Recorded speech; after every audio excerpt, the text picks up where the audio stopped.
These are the ruins of the Bhojeshwar Temple. Even in this unfinished state, the scale of these red sandstone blocks reveals a project of massive engineering ambition. Committing these resources to a project of this magnitude was a significant gamble. In a region defined by constant medieval warfare, these stones were a target as much as they were a monument. The architects behind this structure were the Paramara Dynasty. They ruled the Malwa region, a territory in central India that today makes up part of Madhya Pradesh. For the Paramaras, survival required a dual strategy. They had to secure their borders through constant combat, while attempting to anchor their legacy in something more permanent than a front line. Their official history begins with a legend of violence.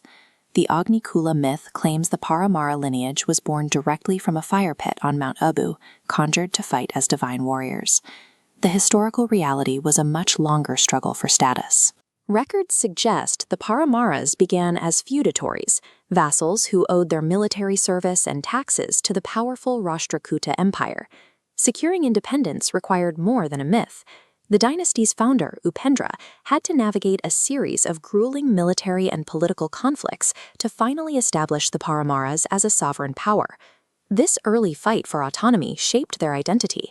To remain independent, they had to be effective warriors, but to be remembered, they sought to become patrons of scholarship. Defensive architecture like this became the kingdom's backbone. Under Siyaka II, the Paramaras used these fortresses to consolidate their borders and expand their influence through Malwa. King Vakpati Munja embodied this tension between war and art. He spent his reign leading campaigns against the Chalukya Empire, yet he was simultaneously recognized across the region as a refined poet. But that military focus eventually turned fatal. During a campaign against the Chalukya king Telapa II, Munja was defeated and killed, leaving a vacuum at the top of the Paramara state. The kingdom survived this loss through a structured administration. While the king held supreme authority, he was supported by a council of ministers and a system that divided the state into governed provinces. Munja's death served as a reminder of the volatility of military power. A single lost battle could jeopardize the dynasty, prompting a shift toward building a more enduring cultural foundation. Raja Bhoja, who ruled from 1010 to 1055, focused on this cultural shift. He maintained a professional military to guard his borders, but he treated intellect as a primary tool of his administration. Under his rule, cities like Dar, Ujjain, and Bhojpur were transformed into centers of education and culture. These temples and schools became the intellectual heart of the Malwa region. While other kings funded the work of scholars, Bhoja authored many of the era's foundational texts himself.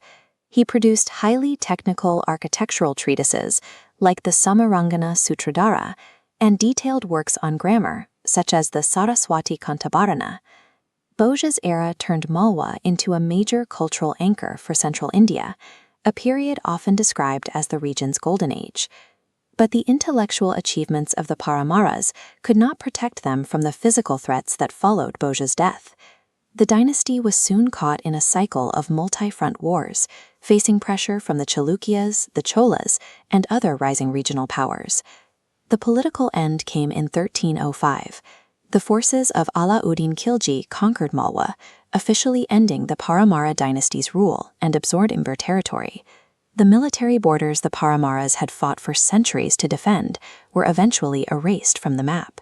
Despite this political collapse, the administrative and cultural records they created remained. Their work in grammar, literature, and architectural theory outlasted the dynasty itself. In its unfinished state, the Bhojeshwar Temple remains a physical record of that ambition, a technical manual in stone that survived the collapse of the kingdom that commissioned it. The Paramaras demonstrate that while political power is temporary, a legacy built on scholarship and architectural precision provides a different kind of historical endurance.